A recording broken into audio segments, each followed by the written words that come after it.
تاب کے درگے تیرگی پیروی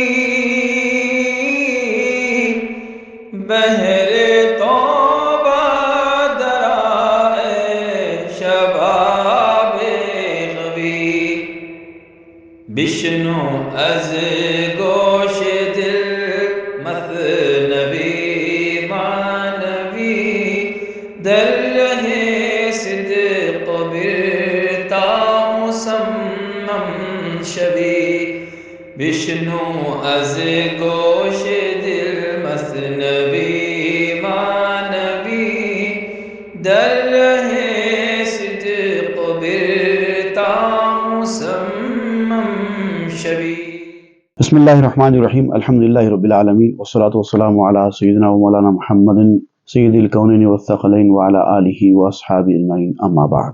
گزشتہ کے ایپیسوڈ میں یوسف علیہ السلام اور یعقوب علیہ السلام کا واقعہ چل رہا تھا، جس کے ذریعے مولانا روم یہ بیان کرنے کی کوشش کر رہے تھے، سمجھانے کی کوشش کر رہے تھے کہ جو اہل باطن ہوتے ہیں ان کی بعض باتیں اہل ظاہر کو سمجھ میں نہیں آتی۔ وہ جو دیکھتے ہیں، وہ جو سنتے ہیں، وہ جو چکھتے ہیں، ان کا تعلق ظاہری آنکھوں سے، کانوں سے اور منہ سے نہیں ہوتا۔ یعقوب علیہ السلام نے جو یقین رکھا تھا کہ یوسف زندہ ہے، ان کی جو وہ سینس تھی وہ باطنی سینس تھی، جبکہ دوسرے لوگ یہ سمجھ رہے تھے کہ یوسف نہیں رہے۔ پھر اس کے بعد اس یقین کے ساتھ یوسف کو ڈھونڈنے کے لیے اپنے بچوں کو یعقوب علیہ السلام نے روانہ کیا، تو ان کا یہ یقین تھا کہ یوسف ابھی ہے۔ اس کے بعد جیسے یوسف علیہ السلام نے اپنا قمیص روانہ کیا تو قمیص مصر سے نکلتے ہی یعقوب علیہ السلام کو یوسف علیہ السلام کی بو آنا شروع ہو گئی، اور جیسے ہی یعقوب علیہ السلام نے کہا کہ مجھے یوسف کی بو آ رہی ہے تو لوگوں نے اس کا مذاق اڑایا، لیکن واقعی جب قمیص آ گیا اور پتہ چل گیا کہ یوسف نے ہی یہ قمیص بھیجی ہے، اور پھر یعقوب علیہ السلام کی بینائی لوٹ آ گئی کہ معجزہ ہوا، تو تب لوگوں کو یقین ہوا۔ تو انسان جو ظاہر بین ہوتا ہے وہ اس کے رزلٹس ظاہر پر مرتب ہونے سے پہلے باطن کی کوئی بات ماننے کو تیار نہیں ہوتا۔ اونچے یعقوب از رخ یوسف چشید، وانچے او از بوئے او اندر کشید۔ حضرت یعقوب نے جو کچھ حضرت یوسف کے چہرے سے چکھا تھا، جو کچھ ان کو ملا تھا، ان کی خوشبو باطن سے حاصل ہوئی یعقوب علیہ السلام۔ ظاہری ناک سے وہ خوشبو آنے والی نہیں تھی۔ اگر ظاہری ناک سے وہ خوشبو یعقوب علیہ السلام سونگتے ہوتے تو دوسروں کو بھی وہ سونگنے کا موقع ملنا تھا، دوسرے نہیں سونگ پائے۔ تو اس کا مطلب وہ جو ناک تھی یعقوب علیہ السلام کی، وہ ظاہری ناک نہیں تھی، وہ باطنی ناک تھی۔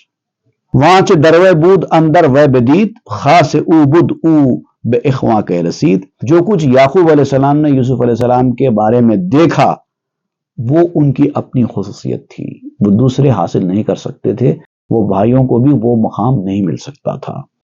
اور یہ جو مقام یعقوب علیہ السلام کو اور یوسف علیہ السلام کو حاصل ہوا ہے، اس کا مبدا، اس کا جو بیس ہے، اس کا جو ریزن ہے، وہ ہے ان کا عشق۔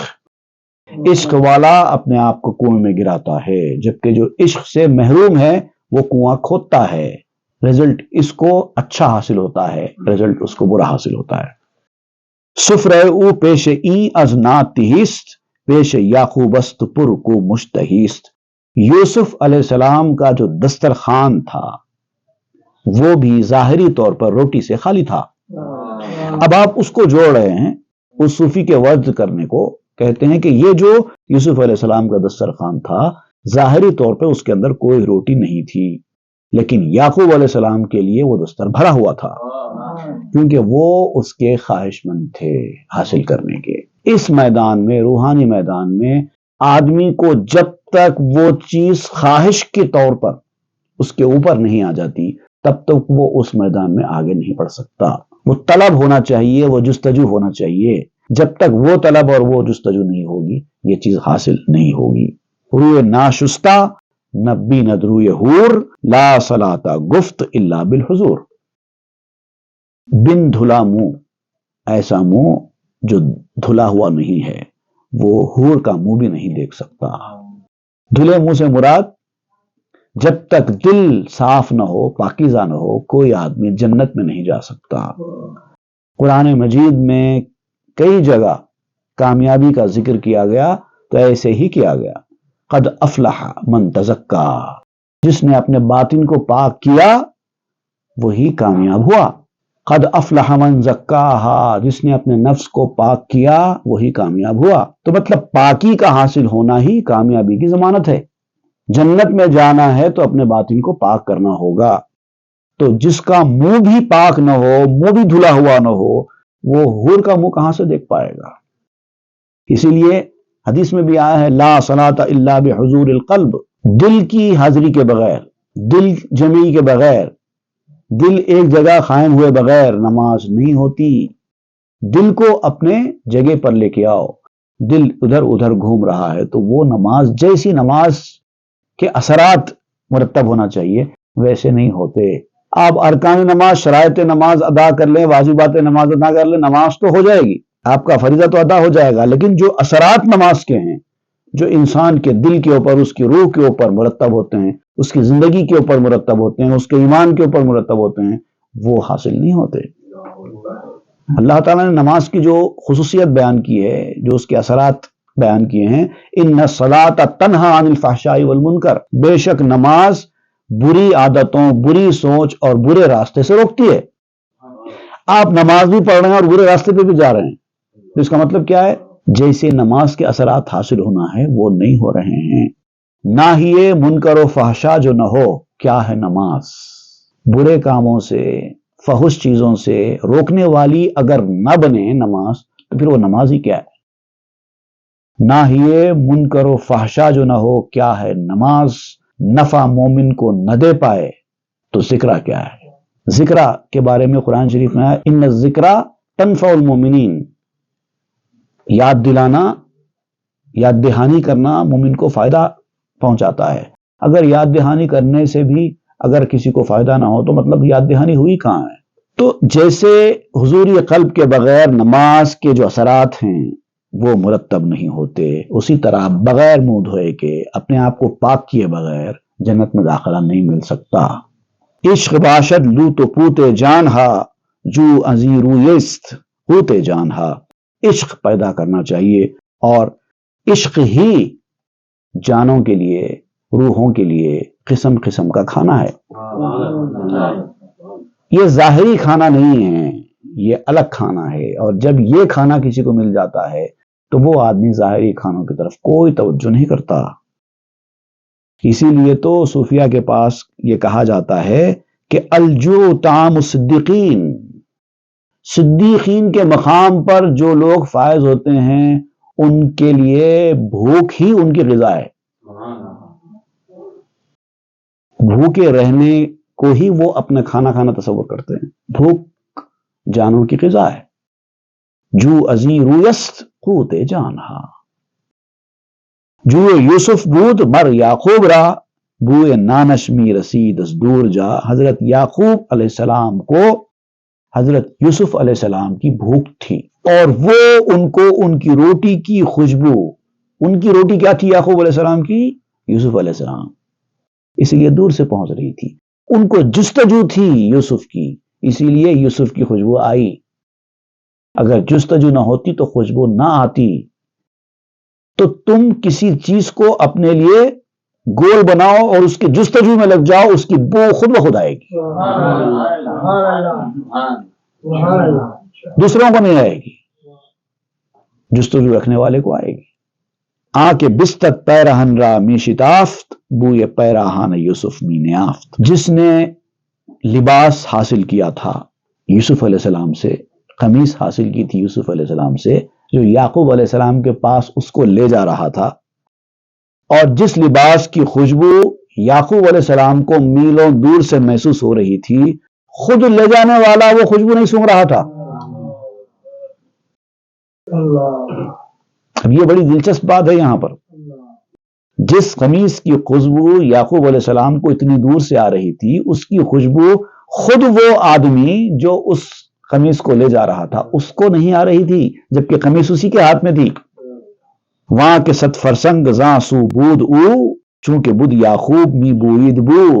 وہ جو اس کی طرف سے سینکڑوں فرسنگ، فرسخ کہتے ہیں ہمارے پاس، دور تھا، وہ خوشبو نہیں سونگ رہا تھا، جبکہ وہ یعقوب علیہ السلام خوشبو سونگ رہے تھے، اتنے دور سے بھی، اتنے میلوں دور سے بھی، اور لے جانے والا نہیں سونگ رہا تھا۔ اے بسا عالم زد دانش بے نصیب، حافظ علمست آن کسن حبیب۔ اب یہاں پر آپ ایک بڑی پیاری بات کر رہے ہیں، کہتے ہیں کہ وہ عالم جس نے علم حاصل کیا، مدرسے میں جا کر علم حاصل کیا، ڈگریاں لی اور بہت سارا علم حاصل کر لیا، لیکن وہ جو باطنی سمجھ سے محروم ہے، وہ صرف علم کا نگہبان ہے، محبوب نہیں بنے گا، بالکل اس کرتا لے جانے والے کی طرح ہے۔ ایسا عالم جس نے علم تو حاصل کیا، لیکن علم سے جو چیز اس کو باطنی طور پر حاصل ہونی ہے وہ اس نے حاصل نہیں کی، جو کہ تربیت سے حاصل ہوتی ہے۔ تربیت کیے بغیر، تزکیہ کیے بغیر جو آدمی علم حاصل کرتا ہے، اس کی مثال اس کرتا لے جانے والے کی طرح ہی ہوتی ہے۔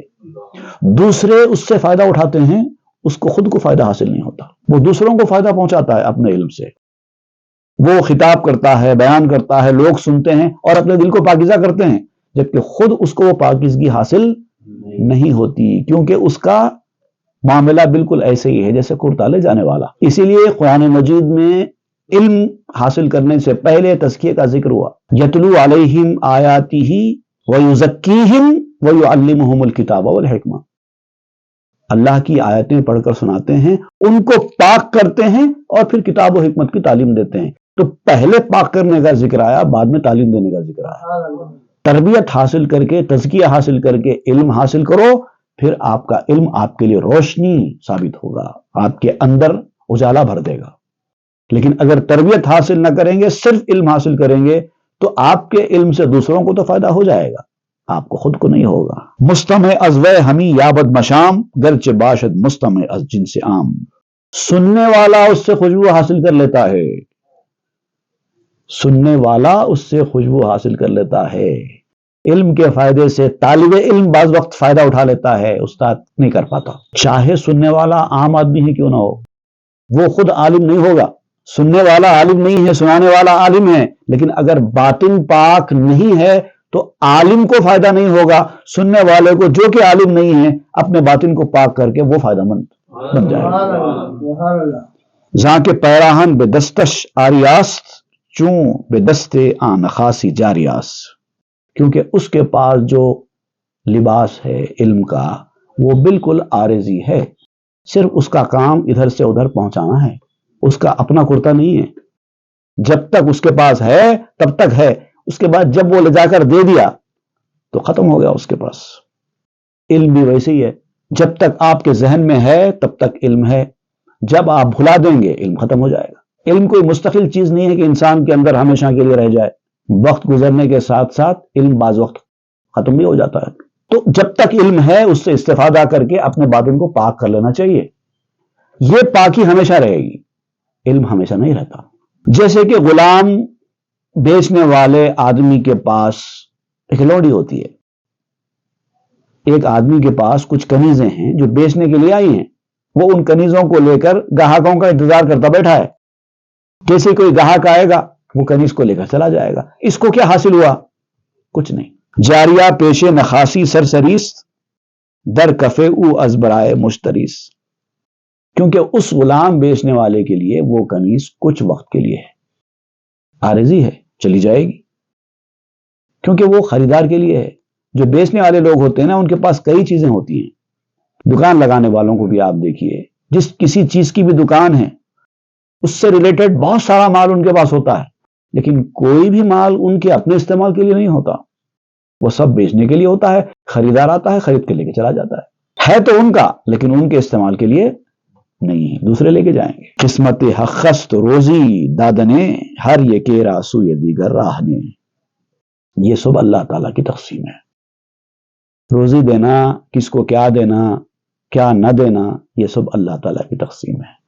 کسی کو اللہ تعالیٰ علم سے محرومی رکھ کر باطنی طور پر پاک کر دیتا ہے۔ بہت زیادہ علم نہیں ہوتا انسان کے پاس۔ بہت سارے ایسے صحابہ کرام بھی تھے جن کے پاس بہت سارا علم نہیں تھا، ضروری معلومات تھی خالی بس، لیکن باطنی طور پر بڑے پاکیزہ تھے۔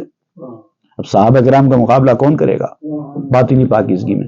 لیکن ان کے پاس زیادہ علم نہیں تھا، اور بہت سارے ایسے لوگ بھی دنیا میں گزرے جن کے پاس بہت زیادہ علم تھا، گہرا وسیع علم تھا، لیکن اس علم سے انہوں نے کوئی فائدہ حاصل نہیں کیا۔ خود ابلیس کو دیکھ لیجئے، بہت بڑا عالم تھا لیکن کچھ فائدہ ہوا اس کو؟ کچھ فائدہ نہیں ہوا۔ اب یہ ایسا کیوں ہوا؟ آپ کہتے ہیں کہ یہ سب اللہ تعالیٰ کی تقسیم ہے، اس کی مشیت کے فیصلے ہیں، اور کسی کے لیے دوسرے کی جانب راستہ نہیں ہے، ایک کی مثال دوسرے کے اوپر صادق نہیں آتی، یہ سب اللہ کے فیصلے ہیں، جس کو جو چاہے دے دیتا ہے۔ یہ خیال نیک باغ آشدہ، یہ خیال زشت راہ ایزدہ۔ اب دیکھیے، جیسے خیالات انسان کے پاس آتے ہیں دماغ میں، کہاں سے آتے ہیں؟ انسان کے دل میں جو خیالات آتے ہیں، دماغ میں جو خیالات آتے ہیں، کہاں سے آتے ہیں؟ انسان کو خود نہیں پتا کہاں سے آتے ہیں، لیکن آتے ہیں۔ اچھے خیالات آئیں گے، انسان اچھائی کے راستے پر چلا جائے گا، برے خیالات آئیں گے، انسان برائی کے راستے پر چلا جائے گا۔ اچھا خیال انسان کو، اس کی زندگی کو گلزار بنا دیتا ہے، اور برا خیال اس انسان کو ڈاکو بنا دیتا ہے۔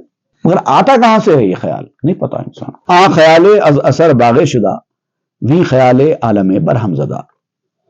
ایک خیال جو تھا اس کے رزلٹ کے اعتبار سے باغ بن گیا۔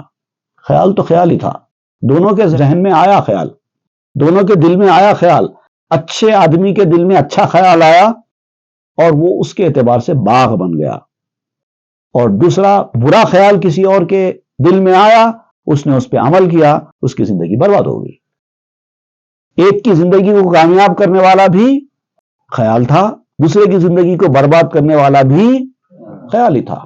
خدائے کس خیال باغ ساخت، بس خیال دوزخ ہو جائے گداخت۔ وہ خدا جس نے ایک خیال سے باغ بنا دیا، اسی خدا نے ایک دوسرا خیال دیا اور دوزخ اور پگھلنے کی جگہ اس کو دکھائی اسی خیال سے۔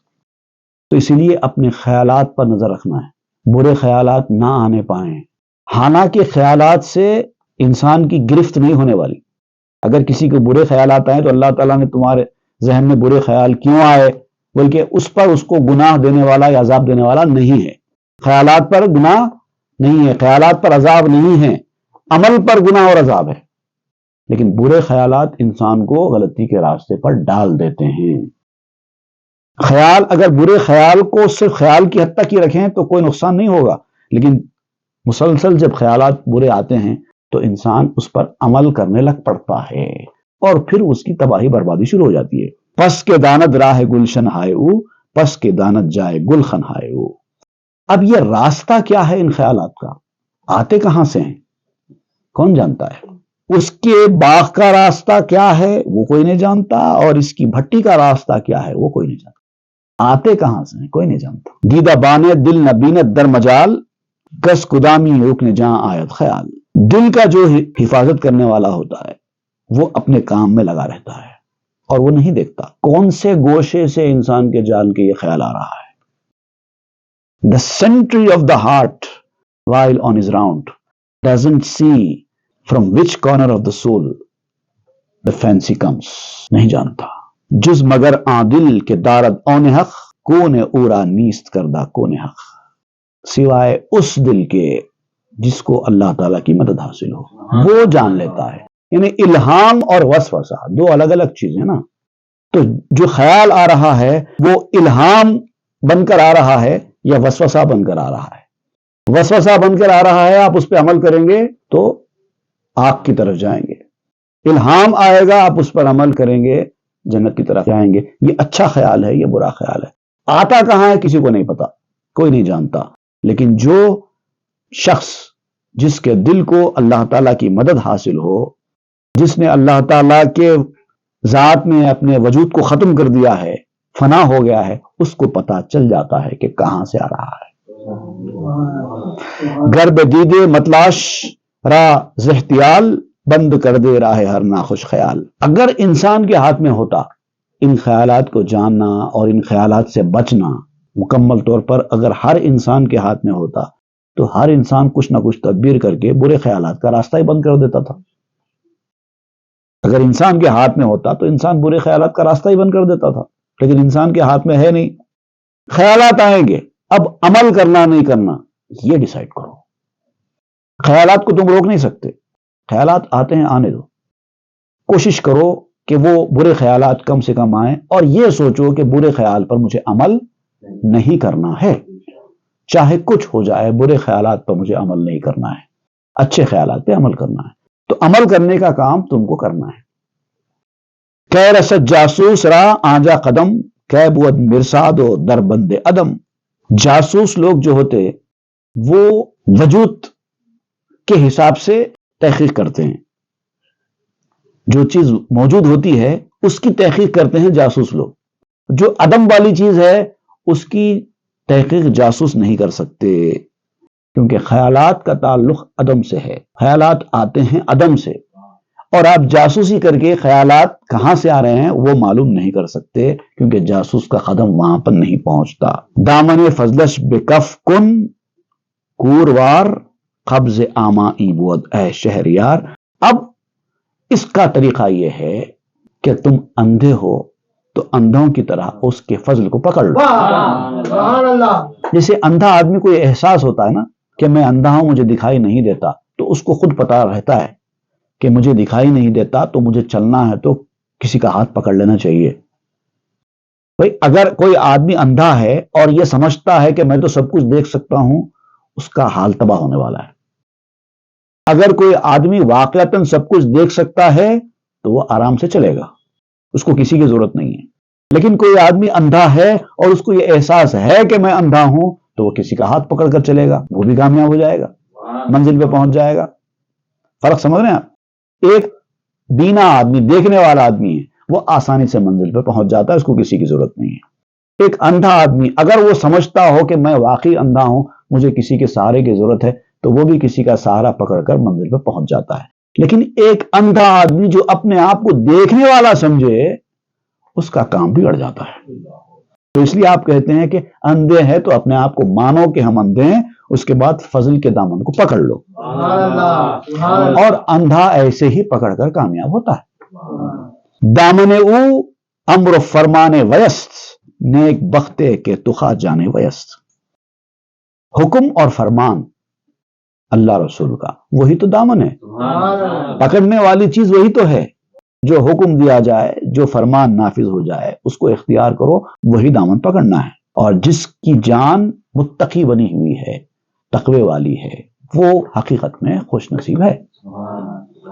آں یہ کے در مرغ زارو جوئے آپ، وہاں یہ کے پہلوئے او اندر عذاب۔ ایک باغ ہے، پانی کی نہر میں ہے، ایک آدمی باغ میں پانی کی نہر میں آرام سے جی رہا ہے، اور دوسرا ہے جس کے پہلو میں عذاب ہے۔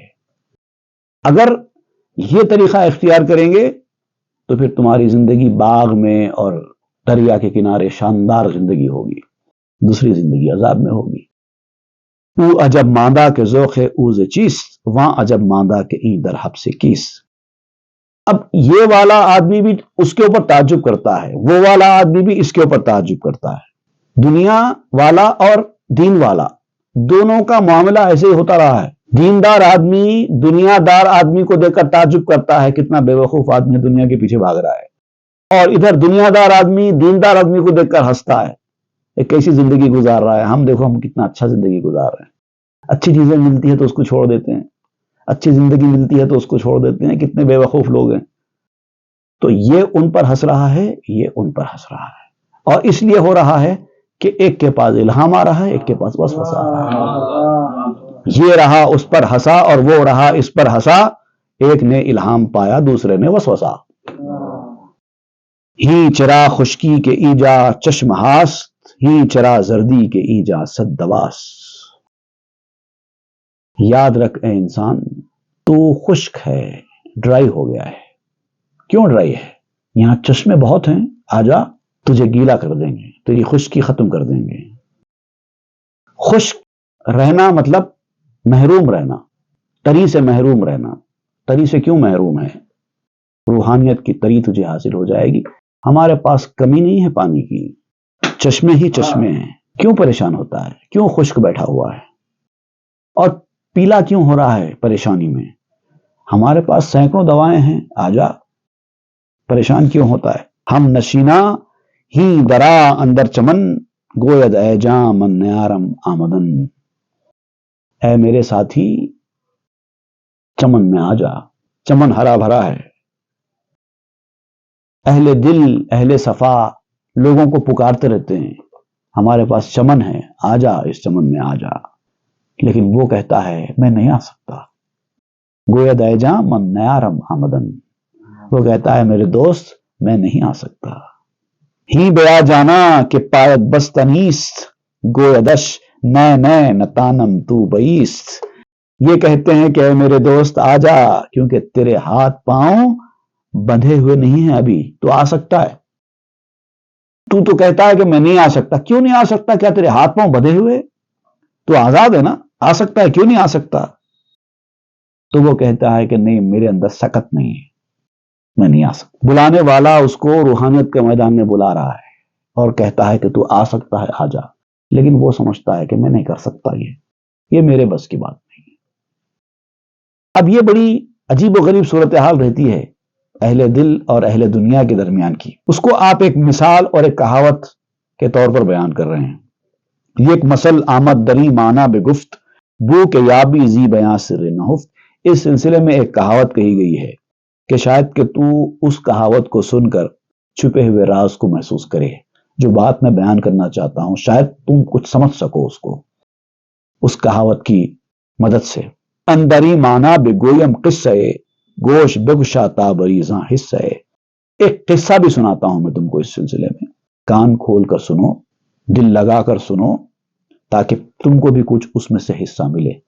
اب یہ جو بات کھلی کھلی صاف صاف طور پر بیان کی گئی ہے، شاید تم کو پوری طریقے سے سمجھ میں نہیں آئی ہوگی، تو لہٰذا ایک قصہ تم کو میں سناتا ہوں، اس قصے کو میری یہ باتیں جوڑ کر دیکھو، اس کے بعد دیکھو تمہیں کیسے سمجھ میں آتا ہے۔ ایک حکایت یہاں پر آپ بیان کر رہے ہیں سمجھانے کے لیے کہ ایک حاکم تھا، اس کے پاس ایک غلام تھا۔ حاکم دنیا دار قسم کا تھا، لیکن جو غلام تھا وہ اللہ کی عبادت کرنے والا تھا اور نماز میں اس کو بڑا مزہ آتا تھا۔ جیسے ہی وہ اذان ہوتی فوری نماز پڑھنے کے لیے چلا جاتا تھا۔ تو ایک مرتبہ یہ حاکم اور یہ غلام نماز کے لیے کسی کام کے لیے جا رہے تھے کہ اچانک راستے میں اذان کی آواز آئی، مسجد قریب تھی، تو فوری حاکم کو اس غلام نے کہا کہ مجھے کچھ وقت دیجئے، میں مسجد جا کر نماز پڑھ کر آتا ہوں۔ اب یہ اس کو اجازت دیتا ہے یا نہیں دیتا ہے، اور دیتا ہے تو کیا ہوتا ہے، وہ انشاءاللہ ہم آئندہ کے درس میں پڑھیں گے۔ صلی اللہ تعالی علی خیر خلق سیدنا محمد وآلہ واصحابہ اجمعین والحمد للہ رب العالمین۔ تاب کے در لگے تیرگی میں روی، بہر توبہ درائے شباب غوی، بشنو از گوش دل مثنوی معنوی، در رہے صدق برتا مسمم شوی، بشنو از گوش